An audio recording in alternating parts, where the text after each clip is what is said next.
Shalom teman-teman. Hari ini kita mau sama-sama beribadah. Kita mau sama-sama muji dan memuliakan nama Tuhan. Nah, di minggu ini, di bulan ini, kita sama-sama mau membahas tentang Building Better Me. Sebelum itu, mari kita mau sama-sama satukan hati. Mari kita mau satukan di dalam doa. Mari kita berdoa. Tuhan kami yang baik, kami mengucap syukur Tuhan atas penyertaan-Mu, atas anugerah-Mu dalam setiap kehidupan kami. Kami mengucap syukur atas anugerah yang sudah Engkau berikan bagi setiap kehidupan kami. Sebentar lagi Tuhan kami akan memuji dan memuliakan nama-Mu. Engkau boleh berkati setiap kami. Engkau boleh berikan hati kami sukacita yang melimpah. Dan kami boleh diberkati melalui firman yang akan diberitakan oleh hamba-Mu Tuhan. Engkau berkati setiap kami. Engkau berikan kami hati yang mau dengar-dengaran, telinga yang mau dengar-dengaran akan Kau, supaya firman-Mu dapat melekat di hati kami dan dapat kami lakukan dalam kehidupan kami sehari-hari.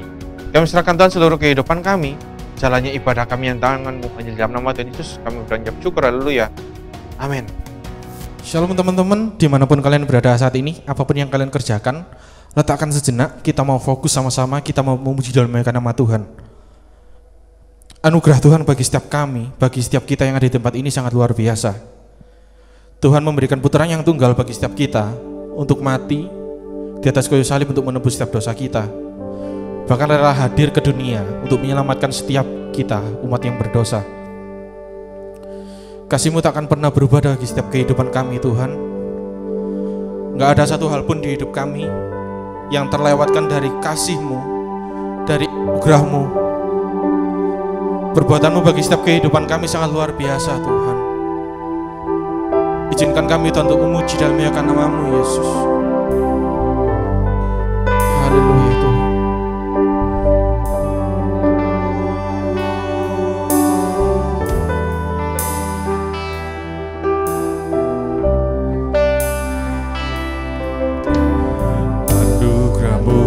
Padaku tak pernah berubah, perbuatan-Mu terlukiskan di dalam hatiku, tercengangku dibuat-Mu, ku kagum padamu.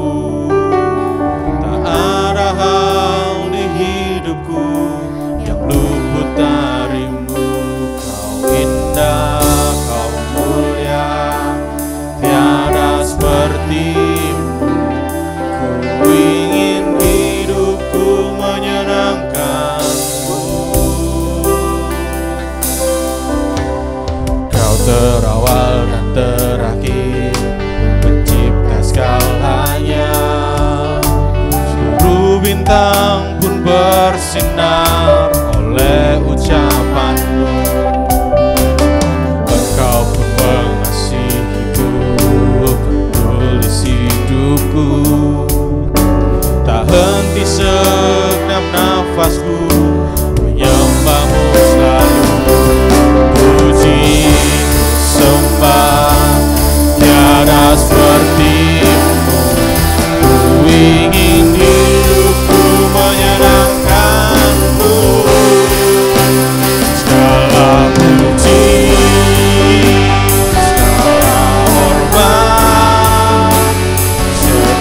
hatiku menyembah. Terimalah hidupku sebagai persembahan yang hidup. Engkau terawal dan terakhir Tuhan, pencipta segalanya. Seluruh bintang pun bersinar oleh ucapan-Mu Yesus.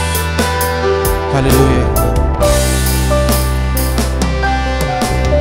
Kau terawal dan terakhir, pencipta segalanya. Seluruh bintang pun bersinar oleh ucapan-Mu. Engkau pun mengasihiku, menulis hidupku. Tak henti segenap nafasku, menyembah-Mu selalu. Pujiku sembah, tiada seperti-Mu. Ku ingin hidupku menyenangkan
namun kehendak-Mu. Hidupku bagi-Mu, Kau indah, Kau mulia, ku ingin hidupku menyenangkan-Mu.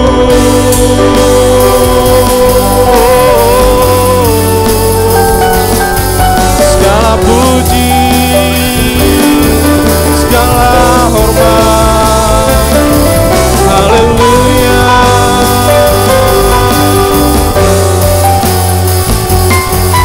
Engkau baik Tuhan, sangat baik. Segala pujian, syukur kami, haleluya. Segala puji, segala hormat, segenap hatiku menyembah-Mu. Terimalah segenap hidupku sebagai persembahan yang hidup.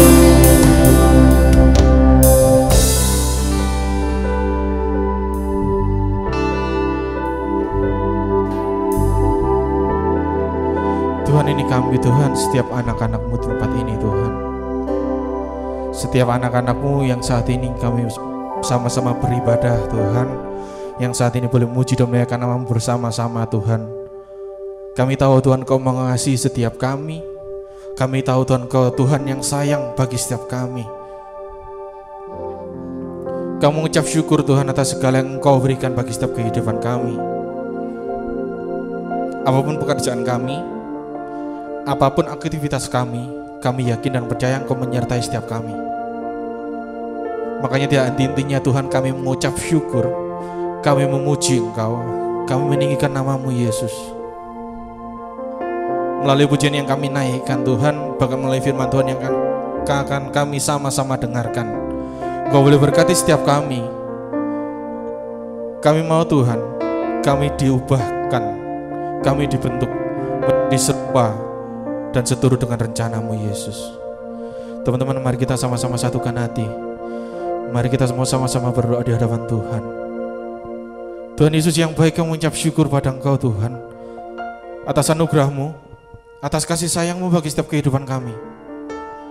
Kami mengucap syukur Engkau menyertai setiap kehidupan kami. Mulai dari kami lahir sampai detik ini Tuhan, kami merasakan nafas yang Kau berikan. Sebentar lagi Tuhan kami akan memuji dan memuliakan nama-Mu Yesus. Engkau berkati setiap kami, Engkau layakkan setiap kami, supaya kami boleh memuji, kami boleh menyembah-Mu Tuhan, kami boleh sama-sama masuk ke dalam hadirat-Mu yang suci. Dalam nama Tuhan Yesus kami beranjak syukur, haleluya, amin. Teman-teman boleh berikan sama-sama sorak-sorai kemuliaan bagi nama Tuhan, haleluya. Engkau Tuhan Maha Mulia, Engkau memilih kami, haleluya Yesus.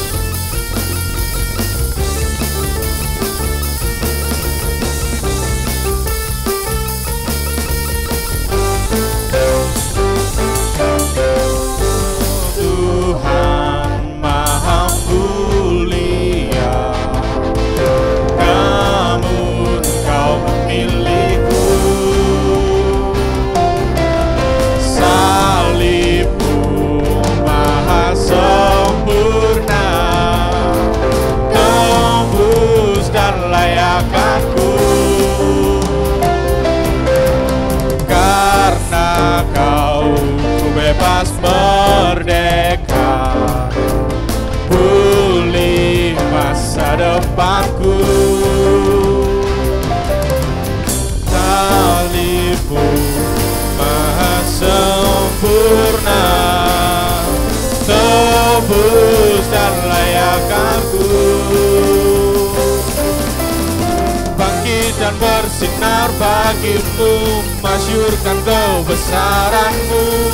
Ku sorakan tinggi nama-Mu, hanya Kau Yesus. Bangkit dan bersinar bagi-Mu, masyurkan kebesaran-Mu. Ku ku sorakan tinggi namamu. Hanya Kau Yesus, bangkit dan bersinar bagimu, masyurkan kebesaran-Mu. Ku sorakan tinggi namamu. Hanya Kau Yesus, bangkit dan bersinar bagimu, masyurkan kebesaran-Mu. Ku sorakan tinggi namamu. Hanya Kau Yesus Tuhan.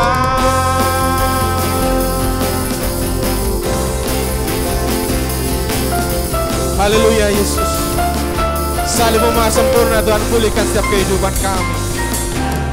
Kau Tuhan maha mulia, namun Kau memilihku. Salibmu maha sempurna, tebus dan layak aku. Karena Kau bebas merdeka, pulih masa depanku. Pakailah segenap hidupku untuk kemuliaan-Mu. Bangkit dan bersinar bagimu, masyurkan kebesaran-Mu. Ku sorakan tinggi namamu. Hanya Kau Yesus, bangkit dan bersinar bagimu, masyurkan kebesaran-Mu. Ku sorakan tinggi namamu. Hanya Kau Yesus Tuhan.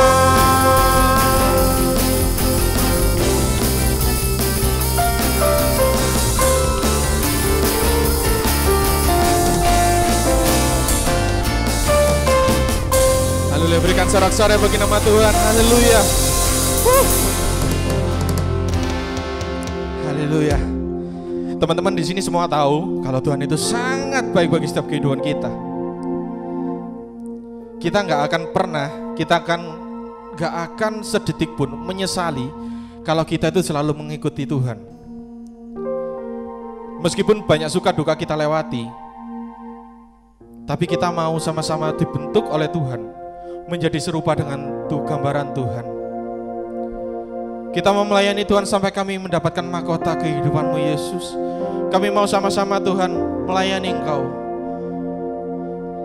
sehingga kami memperoleh kehidupan kekal. Haleluya Yesus.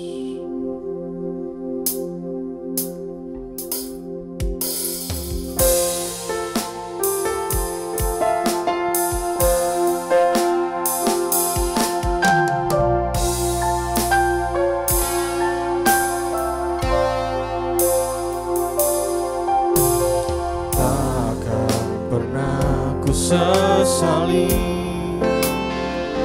mengiring Yesus sepanjang hidupku, lewati lembah air mata, ku saksikan kemuliaan-Mu dinyatakan.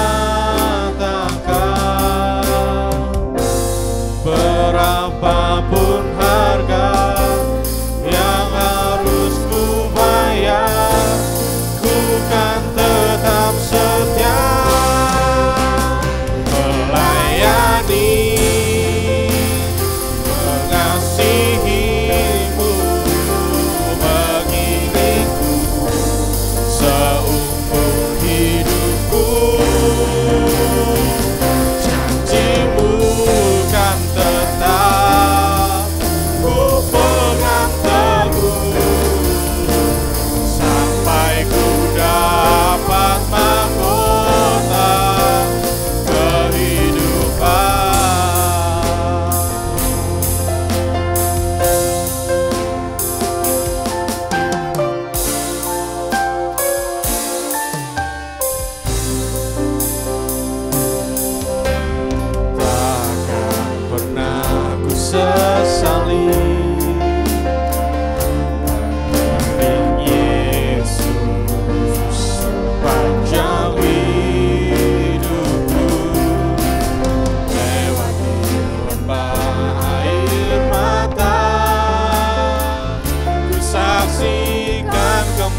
teman-teman 4G sekalian.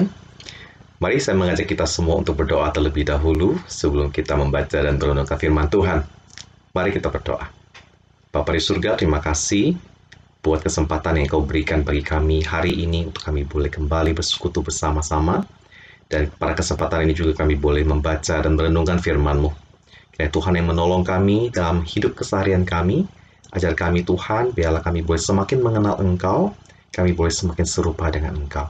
Tuhan tolong pemberitaan firman-Mu pada hari ini, Tuhan yang berkati, biarlah apa yang disampaikan boleh menjadi kerinduan-Mu Tuhan, yang boleh kami tangkap dan juga boleh kami lakukan dalam kehidupan kami. Berkati hamba-Mu yang akan menyampaikan dan juga berkati setiap rekan-rekan 4G yang akan mendengarkan. Ini doa kami, dalam nama Tuhan Yesus kami telah mengucap syukur dan berdoa. Amin. Saya mengajak kita semuanya untuk membuka dan membaca firman Tuhan dari Kitab Kejadian, pasalnya yang ke-50, ayat 20. Kitab Kejadian, pasal 50, ayat 20. Satu ayat saja. Saya akan bacakan untuk kita semuanya. Kejadian, pasal 50, ayat 20. Memang kamu telah mereka-rekakan yang jahat terhadap aku, tetapi Allah telah mereka-rekakannya untuk kebaikan, dengan maksud melakukan seperti yang terjadi sekarang ini, yakni memelihara hidup suatu bangsa yang besar. Rekan-rekan 4G sekalian, tema kita pada bulan November ini adalah Building Better Me. Dan hari ini saya mau mengajak kita semua sekalian untuk merenungkan sebuah pertanyaan, bagaimana caranya kita membangun diri kita yang lebih baik di tengah situasi dan kondisi yang tidak menentu ini. Saya berpikir pertanyaan ini penting untuk kita renungkan bersama, karena kondisi dan situasi yang tidak menentu ini akrab di dalam kehidupan kita sehari-hari. Apalagi saat ini kita masih dan kita sedang berjuang di tengah-tengah pandemi COVID-19. Nah, ketika saya merenungkan pertanyaan ini, saya teringat dengan sebuah buku yang berjudul The 7 Habits of Highly Effective People yang ditulis oleh Stephen Covey. Apakah ada teman-teman 4G yang sudah membaca buku ini? Nah, buku ini adalah buku yang sangat menarik. Salah satu yang menarik perhatian saya adalah dalam bab pertama buku ini. Be proactive, not reactive. Di dalam bab ini, Stephen Covey membagi orang menjadi dua. Proactive person and reactive person. Orang yang proaktif adalah orang yang mengambil tanggung jawab atas sikap, atas hidup kita sendiri, dan mengambil inisiatif untuk membuat segala sesuatu menjadi lebih baik. Alih-alih membiarkan kondisi dan situasi yang mengontrol atau menentukan keputusan mereka, orang-orang yang proaktif ini membiarkan nilai-nilai mereka yang menentukan pilihan yang mereka buat. Demikian kata Stephen Covey. Jadi daripada bereaksi atau mengkhawatirkan kondisi dan situasi yang mungkin sedikit atau malah tidak dapat mereka kendalikan sama sekali, orang yang proaktif ini memfokuskan waktu dan energi mereka pada hal-hal yang dapat mereka lakukan. Nah, menurut Stephen Covey, kebalikannya. Orang yang reaktif adalah orang yang seringkali membiarkan dirinya dipengaruhi oleh situasi, kondisi, dan juga lingkungan fisiknya. Kemudian mereka akan mencari sumber eksternal untuk disalahkan atas perilaku mereka. Contohnya, jika cuacanya bagus, mereka akan merasa baik. Jika cuacanya buruk, orang yang reaktif, mereka akan berada dalam suasana hati yang juga buruk. Nah, ketika orang yang reaktif ini mendapatkan feedback negatif atau mendapatkan kritikan, maka mereka akan langsung sensitif. Dan mereka akan membentengi diri mereka, defensif, sehingga akan mempengaruhi sikap mereka maupun kinerja mereka. Nah, dengan kata lain, orang yang reaktif ini adalah orang yang memfokuskan waktu dan energi mereka kepada hal-hal yang tidak dapat mereka kendalikan. Nah, sampai di sini mungkin ada di antara teman-teman 4G yang berpikir dan bertanya kepada diri sendiri, kira-kira kita ini atau saya ini termasuk orang yang mana ya? Atau teman-teman berpikir apakah teman-teman ini termasuk orang yang mana ya? Yang reaktifkah atau yang proaktif? Jikalau selama ini kita merasa kita lebih cenderung reaktif, pertanyaannya adalah bagaimana caranya agar kita berubah menjadi orang yang lebih proaktif. Nah, dalam buku ini Stephen Covey memiliki model mental untuk membantu seseorang yang cenderung reaktif untuk mulai berpikir dan bertindak lebih proaktif. Itu dengan cara membagi-bagi masalah-masalah, membagi tantangan-tantangan, dan kesempatan-kesempatan yang kita hadapi menjadi dua area. Memilah-milah itu menjadi dua area. Yang pertama adalah circle of concern, dan yang kedua circle of influence. Apa itu circle of concern? Circle of concern ini adalah segala hal yang sering membuat kita khawatir. Contohnya, kesehatan, keuangan, pekerjaan, keluarga, bahkan hal-hal kecil yang dapat menyebabkan kita khawatir dan membuat kita tidak bisa tidur. Nah, sedangkan circle of influence ini adalah segala perhatian, di mana kita masih bisa melakukan sesuatu atasnya. Misalnya, katakanlah kita memiliki situasi keuangan yang sedang tidak baik. Keuangan yang begitu mengikat perut kita, begitu sulit, tapi masih ada sesuatu yang dapat kita lakukan. Seperti contohnya, mengurangi pengeluaran atau mencari ide usaha yang dapat kita mendapatkan penghasilan tambahan. Memang tidak semua hal dapat kita masukkan dalam circle of influence ini. Sebagai contoh, kita tidak dapat mengontrol cuaca, bukan? Kita juga tidak dapat mengontrol pandemi COVID-19 ini. Dan juga kita tidak dapat mengontrol akibat-akibat yang akan ditimbulkan oleh pandemi COVID-19. Dan juga ada hal yang menarik, kita juga tidak dapat mengontrol bagaimana pandangan orang terhadap kita. Kita juga tidak bisa mengontrol bagaimana orang-orang membuat keputusan-keputusan. Nah, menurut Covey, yang membedakan antara orang reaktif dan proaktif adalah di circle mana mereka menghabiskan waktu paling banyak. Tidak hanya menghabiskan banyak waktu paling banyak, tapi juga menghabiskan perhatian dan tenaga mereka. Nah, sampai di sini saya berpikir bahwa prinsip proaktif, reaktif, circle of concern, dan juga circle of influence yang barusan kita simak bersama cukup masuk akal dan dapat membantu kita untuk menjadi orang yang lebih efektif dalam hidup kita. Dalam hidup kita sehari-hari, bukankah kita juga sering mendengar ada sebuah ungkapan yang umum mengatakan, kerjakan apa yang bisa kita kerjakan, dan serahkan apa yang tidak bisa kita kerjakan kepada Tuhan. Namun terhadap hal ini pun kita perlu mengingat apa yang firman Tuhan ajarkan kepada kita, yaitu bahwa tidak ada satupun di dalam dunia ini yang ada di dalam kontrol kita. Saya katakan sekali lagi ya, itu bahwa tidak ada satupun di dalam dunia ini yang ada di dalam kontrol kita. Nah, nanti kita bisa mempelajarinya lebih lanjut di dalam Yakobus pasal 4 ayat 13-15. Tapi bukan hal itu yang akan kita bahas hari ini. Rekan-rekan Floji sekalian, ada banyak orang, termasuk orang Kristen, yang berpikir bahwa ada banyak hal yang dapat mereka kontrol. Akan tetapi, setelah mengalami kejadian buruk menimpa mereka. Mereka mulai menyalahkan kondisi. Mereka mulai menyalahkan orang lain. Mereka bahkan menyalahkan Tuhan. Ada yang berpikir mereka sudah aktif melayani Tuhan. Mereka sudah ikut Tuhan bertahun-tahun. Tapi mereka bertanya ketika masalah datang dalam kehidupan mereka. Mereka bertanya, mengapa Tuhan mengizinkan hal-hal itu terjadi dalam kehidupan mereka? Dan akibatnya apa? Hal itu membuat mereka down, dan yang lebih buruknya adalah mereka meninggalkan Tuhan. Teman-teman Floji sekalian, iman kekristenan tidak mengajarkan hal demikian. Tuhan yang kita percaya adalah Tuhan yang aktif bekerja. Dia berkuasa, dan dia mengontrol segala sesuatu, dan di dalam segala situasi.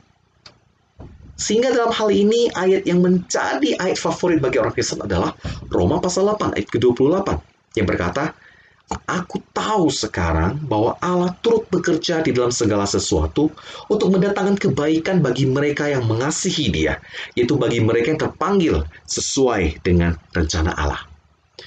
Tapi tunggu dulu. Bagaimana kita menjelaskan Allah turut bekerja mendatangkan kebaikan di tengah pandemi COVID-19 seperti sekarang ini? Atau bagaimana kondisi yang tidak menentu seperti sekarang ini membantu kita building better me? Nah, teman-teman Floji sekalian, jika kita berbicara tentang building better me di tengah situasi yang tidak menentu seperti sekarang ini, maka menurut saya menjadi proaktif saja tidak cukup. Mengapa? Karena kita perlu memahami bahwa Tuhan yang kita sembah adalah Tuhan yang berkuasa dan Ia mengontrol segala sesuatu. Ia adalah Tuhan yang mau terlibat di dalam hidup kita. Oleh karena itu, Tuhan mau kita mengerti dan memahami bahwa Ia bisa memakai segala sesuatu yang terjadi dalam hidup kita untuk mendatangkan kebaikan yang lebih besar dan yang mendatangkan kemuliaan bagi namanya. Nah, contoh nyata yang dapat kita temukan di dalam Alkitab ini adalah di dalam kisah Yusuf. Di dalam dalam kisah Yusuf, kita dapat membaca bagaimana Tuhan bisa berdaulat memakai kehidupan Yusuf untuk menggenapi tujuan dan rencana Tuhan. Meskipun kehidupan yang dijalani oleh Yusuf tidak mulus dan tidak mudah, namun pada akhirnya Yusuf menyadari bahwa kesulitan-kesulitan dan masalah yang dialaminya dalam kehidupannya telah Tuhan pakai untuk membentuk dirinya dan untuk menggenapi rencana Tuhan. Rekan-rekan sekalian, kita bisa membaca kisah Yusuf dari Kejadian pasal 37 sampai ke pasal 50. Dan dari pasal-pasal ini kita bisa melihat potret kehidupan Yusuf. Bagaimana interaksi Yusuf dengan saudara-saudaranya, bagaimana Yusuf pada akhirnya menjadi pemimpin di negeri Mesir. Nah, kita akan overview sedikit tentang kisah Yusuf secara cepat saja. Kisah Yusuf dibuka dengan dua mimpinya, di mana kedua mimpinya tersebut Yusuf dimuliakan lebih tinggi dari semua keluarganya. Hal ini tentu saja menimbulkan perselisihan dan konflik di dalam keluarga. Saudara-saudara Yusuf semakin kesal dan berencana untuk membunuh Yusuf. Akan tetapi Ruben menggagalkan rencana mereka dan menyarankan agar mereka melemparkan Yusuf ke dalam lubang sebagai gantinya. Nah, dari sini kita bisa melihat ada campur tangan Tuhan yang tidak terlihat atas hidup Yusuf. Tuhan tidak membiarkan Yusuf dibunuh karena Tuhan punya rencana atas hidup Yusuf. Dan ketika cerita Yusuf berlanjut, kita akan semakin jelas melihat bagaimana campur tangan Tuhan yang tidak terlihat itu menyertai dan mengambil bagian dalam setiap peristiwa yang dialami oleh Yusuf. Nah, kita tahu cerita kemudian adalah Yusuf dijual sebagai budak ke Mesir. Di Mesir, Yusuf bekerja sebagai budak di rumah Potifar, seorang pegawai istana Firaun, seorang kepala pengawal raja. Nah, hal yang menarik itu tercatat dalam Kejadian pasal 39 ayat kedua yang berkata bahwa tetapi Tuhan menyertai Yusuf sehingga ia menjadi seorang yang selalu berhasil di dalam pekerjaannya. Maka kemudian ia tinggal di rumah tuannya, orang Mesir itu. Ayat ketiga mengatakan setelah dilihat oleh tuannya bahwa Yusuf disertai Tuhan dan bahwa Tuhan membuat berhasil segala sesuatu yang dikerjakannya, maka Yusuf mendapat kasih tuannya. Sejak ia memberikan kuasa dalam rumahnya dan atas segala miliknya kepada Yusuf, perhatikan, Tuhan memberkati rumah orang Mesir itu karena Yusuf. Sehingga berkat Tuhan ada atas segala miliknya, baik yang di rumah maupun yang di ladang. Nah, teman-teman 4G sekalian, kembali lagi kita bisa melihat ada campur tangan Tuhan yang tidak terlihat dalam kehidupan Yusuf. Yusuf menjadi sangat berhasil karena Allah menyertainya. Dan tema Allah menyertai Yusuf ini menjadi tema yang terus berulang di dalam kisah Yusuf. Lalu kira-kira pertanyaannya bagi kita adalah, di mana bagian Yusuf yang menunjukkan sikap proaktif? Nah, kita bisa menemukannya dalam peristiwa istri Potifar mencoba merayu Yusuf. Dikatakan di dalam Kejadian pasal 39 ayat yang ke-10. Dari hari ke hari perempuan ini membujuk Yusuf. Namun Yusuf tidak mencemarkan dirinya dan dia tidak mau berbuat dosa di hadapan Allah. Meskipun di tengah godaan ini Yusuf tetap memilih untuk menjaga integritas hidupnya. Namun masalah Yusuf tidak berhenti sampai di situ. Ketika perempuan itu melihat Yusuf tidak membalas keinginannya, perempuan ini menuduh Yusuf melakukan percobaan pemerkosaan. Yusuf kemudian dipenjarakan. Nah, akan tetapi di dalam penjara, Yusuf kembali berhasil dan ditugaskan untuk bertanggung jawab atas tahanan lainnya. Kejadian pasal 39 ayat 21 kembali mencatat bagaimana ada tangan Tuhan yang menyertai Yusuf. Dikatakan demikian, tetapi Tuhan menyertai Yusuf dan melimpahkan kasih setianya kepadanya dan membuat Yusuf kesayangan bagi kepala penjara itu.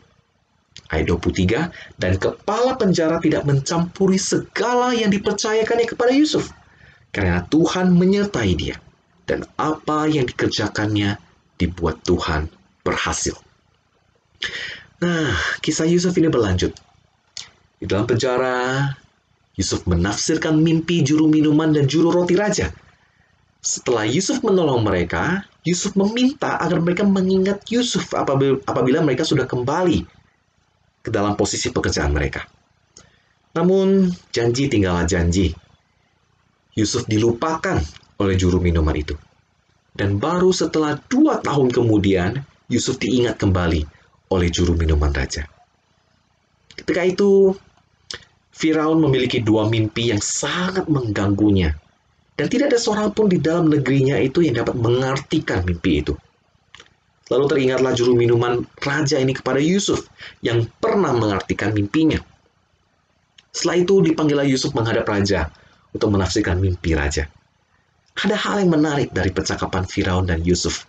Itu tercatat dalam Kejadian pasal 41 ayat 15 sampai ayat 16.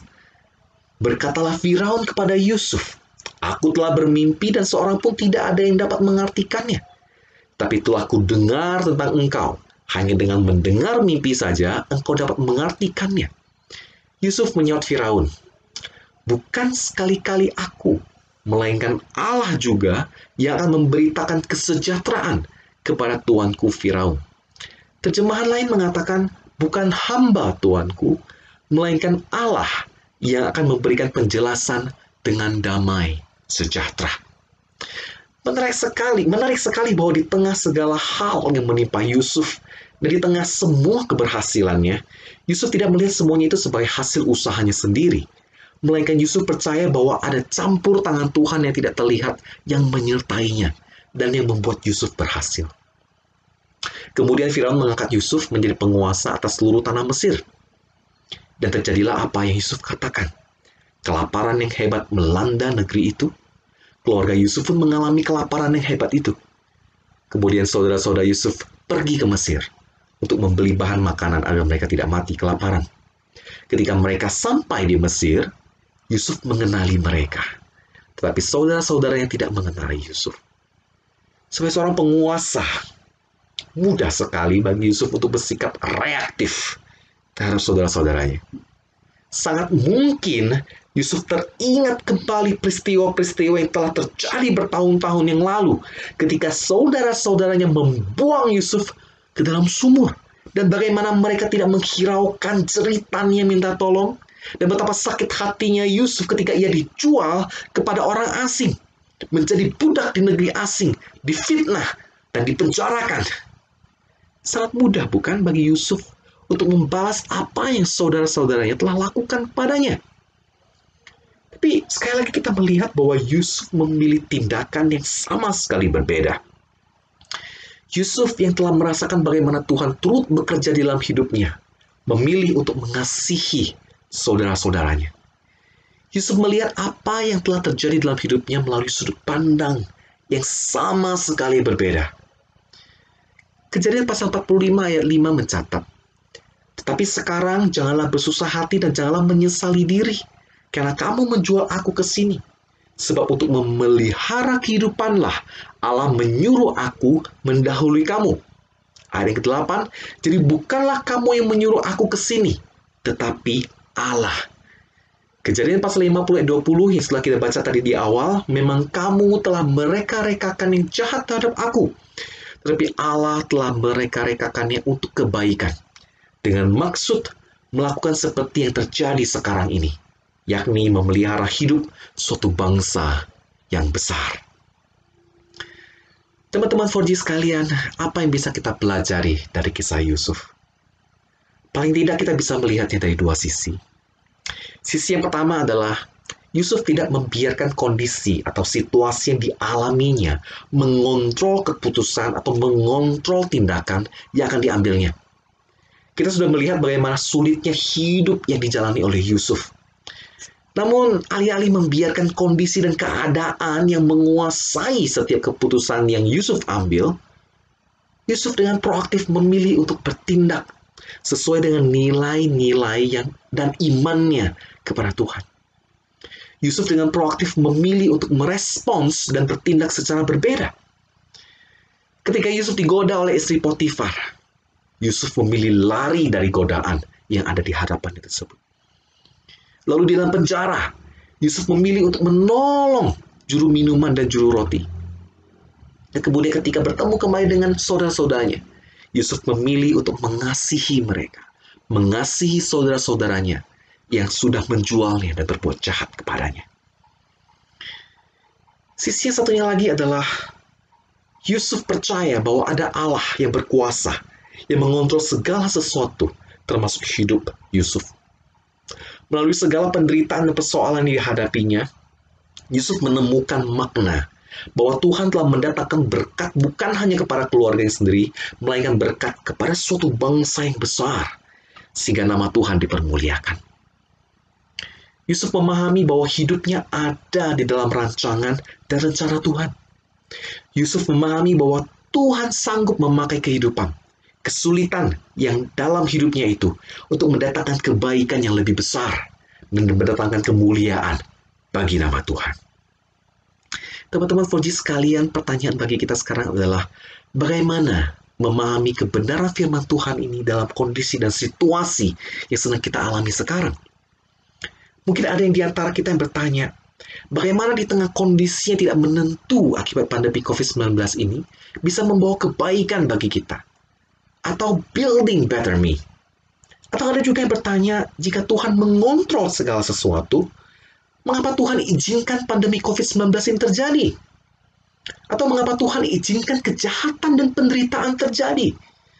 Bukankah Tuhan berkuasa dan Tuhan sanggup menghentikan semua ini? Teman-teman 4G sekalian, jujur saja, saya sendiri juga sempat menggumulkan pertanyaan-pertanyaan tadi. Saya sendiri mempertanyakan bagaimana mungkin Tuhan yang baik, Tuhan yang maha kuasa, membiarkan kejahatan dan penderitaan terjadi dalam dunia ini.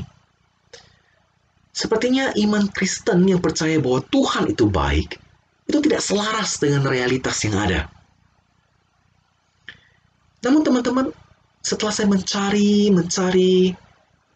kebenaran akan hal ini, saya harus mengakui bahwa Tuhan yang kita sembah adalah Tuhan yang baik. Literally Tuhan yang baik. Bahkan teramat baik. Di dalam pencarian kebenaran itu, Tuhan membuka pikiran saya dengan sebuah pernyataan. Jika kejahatan dan penderitaan dapat berpotensi menghasilkan kebaikan yang lebih besar, tampaknya masuk akal jika kita menyimpulkan bahwa Allah yang Maha Pengasih tidak selalu ingin melenyapkan semua kejahatan dan penderitaan. Setidaknya tidak segera. Saya ulangi sekali lagi. Jika kejahatan dan penderitaan dapat berpotensi menghasilkan kebaikan yang lebih besar, tampaknya masuk akal jika kita menyimpulkan bahwa Allah yang Maha Pengasih tidak selalu ingin melenyapkan semua kejahatan dan penderitaan. Setidaknya tidak segera. Rekan-rekan sekalian, saya terus menggumulkan apa maksud pernyataan ini. Apa maksud pernyataan kebaikan yang lebih besar ini? Kemudian ada sebuah gambaran yang membantu saya untuk memahaminya. Yaitu adalah gambaran tentang orang tua yang bertanggung jawab membiarkan anak-anak mereka menjalani kesulitan dan kepedihan. Meskipun orang tua bisa melindungi mereka dari beberapa kesulitan, mereka tetap membiarkan masalah-masalah itu terjadi karena pengalaman hidup akan menghasilkan kebaikan yang lebih besar dalam diri anak-anak mereka. Kebaikan yang seperti apa? Kebaikan seperti kemandirian, ketekunan, kekuatan, keberanian, kebijaksanaan, dan kematangan. Demikian juga dengan Tuhan kita. Allah yang maha bijak, Allah yang maha adil, Allah yang penuh kasih, dengan cara yang sama mengizinkan kejahatan dan penderitaan terjadi. Karena kejahatan dan penderitaan itu memberikan tujuan yang lebih besar bagi manusia, yang pada akhirnya membawa kemuliaan bagi Tuhan kita. Rekan-rekan sekalian, pemahaman baru ini telah membuat saya melihat kejahatan, penderitaan, bahkan pandemi COVID-19 seperti sekarang ini dengan perspektif yang berbeda. Dan saya sekarang dapat memahaminya dengan pengertian bahwa Tuhan bisa memakai segala sesuatu yang terjadi dalam hidup ini untuk mendatangkan kebaikan yang lebih besar dan mendatangkan kemuliaan bagi namanya. Pengalaman dan pemahaman ini telah Tuhan pakai untuk building better me. Lalu, kebaikan yang lebih besar seperti apakah yang Tuhan berikan dalam hidup Anda, dalam hidup rekan-rekan 4G sekalian, dalam hidup kita semua? Jawabannya adalah dirinya sendiri. Tuhan kita Yesus Kristus telah mengorbankan dirinya mati di atas kayu salib untuk menebus engkau dan saya dari dosa-dosa kita.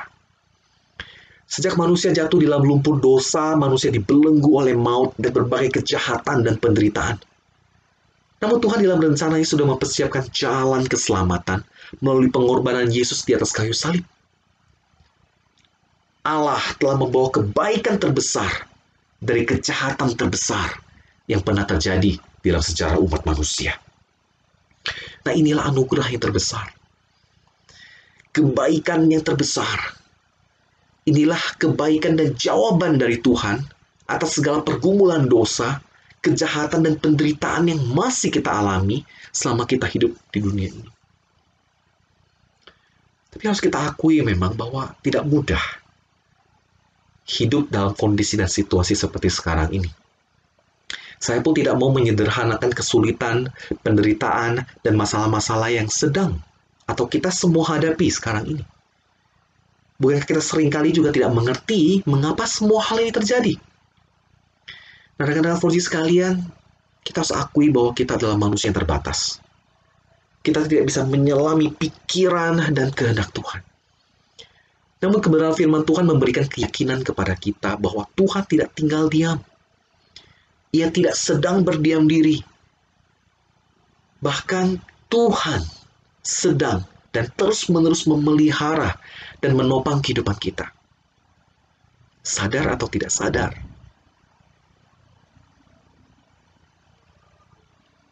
Teman-teman 4G sekalian, sekarang pertanyaan bagi kita adalah bagaimana menjadikan kebenaran firman Tuhan yang telah kita renungkan hari ini untuk membangun kita menjadi lebih baik. For building better me. Yang pertama adalah dengan memahami bahwa Tuhan bisa memakai segala sesuatu yang terjadi dalam hidup ini untuk mendatangkan kebaikan yang lebih besar dan mendatangkan kemuliaan bagi namanya. Dan yang kedua adalah dengan pemahaman ini, mari kita mulai membenahi hidup kita dengan proaktif dalam pimpinan Roh Kudus. Dengan iman kita percaya bahwa Tuhan memegang kendali atas hidup kita dan atas segala situasi yang kita hadapi. Namun ketika kita menjalani kehidupan kita ini, kita bisa memilih respons yang tepat sesuai dengan kehendak Tuhan. Kita memang tidak bisa mengontrol bagaimana orang lain bersikap terhadap kita. Kita juga tidak bisa mengontrol kapan pandemi 19 ini akan berakhir. Akan tetapi kita bisa memilih bagaimana kita akan bersikap menghadapinya. Lalu bagaimana cara menyikapinya? Teman-teman, kita bisa mulai dengan merenungkan apakah selama ini teman-teman ketika menghadapi persoalan, apakah teman-teman lebih bersikap reaktif atau proaktif? Kita bisa renungkan ini di dalam waktu teduh kita bersama dengan Tuhan. Kita pikirkan hal ini dan kita minta pimpinan Roh Kudus untuk melembutkan hati kita, untuk menerangi hati kita dan menerangi pikiran kita. Kemudian kita bisa menulis, mendaftarkan segala sikap-sikap reaktif yang muncul, sikap-sikap atau pikiran-pikiran yang tidak menyenangkan Tuhan, yang tidak sesuai dengan kehendak Tuhan. Lalu kita serahkan daftar itu ke dalam tangan Tuhan. Kita minta Tuhan untuk melembutkan hati kita. Dan kita minta Tuhan untuk mengubah hati kita. Lalu teman-teman, jika teman-teman mengalami permasalahan, baik di dalam keluarga, baik di dalam pekerjaan, dalam pelayanan, atau dalam lingkungan teman-teman, teman-teman bisa melihat hidup, teman-teman bisa memilih tindakan yang tepat. Jangan biarkan kondisi yang di luar sana mengontrol kita. Jika teman-teman mengalami kesulitan dalam pekerjaan, Minta hikmat dari Tuhan. Minta pimpinan Tuhan apa yang harus kita kerjakan. Lakukan sesuatu dan janganlah berpangku tangan. Atau jangan pasif hanya menerima keadaan. Pandemi COVID-19 ini memang menutup banyak peluang. Tapi pandemi ini juga telah membuka peluang-peluang baru yang dapat teman-teman kerjakan dengan kreativitas. Oleh karena itu, kerjakanlah sesuatu yang dapat mendatangkan kebaikan yang lebih besar dan yang memuliakan nama Tuhan. Teman-teman Fuji sekalian, sekali lagi jangan biarkan kondisi dan situasi yang mengontrol hidup kita. Tapi mintalah hikmat Tuhan yang berkuasa, yang mengontrol segala sesuatu itu untuk menolong kita. Agar kita dapat memilih dan bertindak dengan tepat, seturut dengan rencana dan kehendak Tuhan. Apapun yang akhirnya teman-teman pilih dan teman-teman lakukan, ingatlah selalu pesan firman Tuhan untuk mencari dahulu kerajaan Allah dan kebenarannya. Maka semuanya itu akan ditambahkan kepada Matius pasal 6 ayat ke-33. Dan dengan pertolongan Tuhan, pimpinan dan penyertaan Tuhan, Tuhan bisa. Dan Tuhan akan memakai segala sesuatu yang terjadi dalam hidupmu, hidupku, untuk mendatangkan kebaikan yang lebih besar dan mendatangkan kemuliaan bagi namanya. Amin. Mari kita berdoa. Tuhan, terima kasih firman-Mu telah disampaikan. Ajar kami Tuhan untuk boleh mengerti bahwa Engkau bisa memakai segala sesuatu dalam kehidupan kami untuk mendatangkan kebaikan yang lebih besar untuk kemuliaan nama-Mu. Tuhan juga tolong kami dalam kehidupan kami sehari-hari, ajar kami untuk memilih. Ada banyak hal yang dapat kami pilih, tapi ajar kami untuk dapat memilih Tuhan yang seturut dengan rencana dan kehendak-Mu. Dan hal itu hanya terjadi apabila Roh Kudus-Mu yang menuntun dan menyertai kami. Sebab itu kami berdoa, ya Tuhan, meminta hikmat-Mu, meminta pertolongan-Mu. Tuhan, sertai kami. Ada banyak kesulitan-kesulitan yang kami hadapi dalam kehidupan ini, tapi ajar kami Tuhan untuk terus berjalan bersama dengan Engkau. Berjalan dalam kebenaran firman-Mu. Tuhan, tolong kami dan ajar kami untuk semakin mengerti, mengenal Engkau. Dan ajar kami untuk semakin serupa dengan Engkau. Berkati rekan-rekan 4G, apapun yang sedang mereka kerjakan, atau apapun yang sedang mereka gumulkan, Tuhan yang tolong mereka, Tuhan yang berkati mereka. Terima kasih ya Tuhan. Terima kasih untuk kesempatan yang indah ini. Ini doa kami dan permohonan kami. Hanya dalam nama Tuhan Yesus kami telah mengucap syukur dan berdoa. Amin.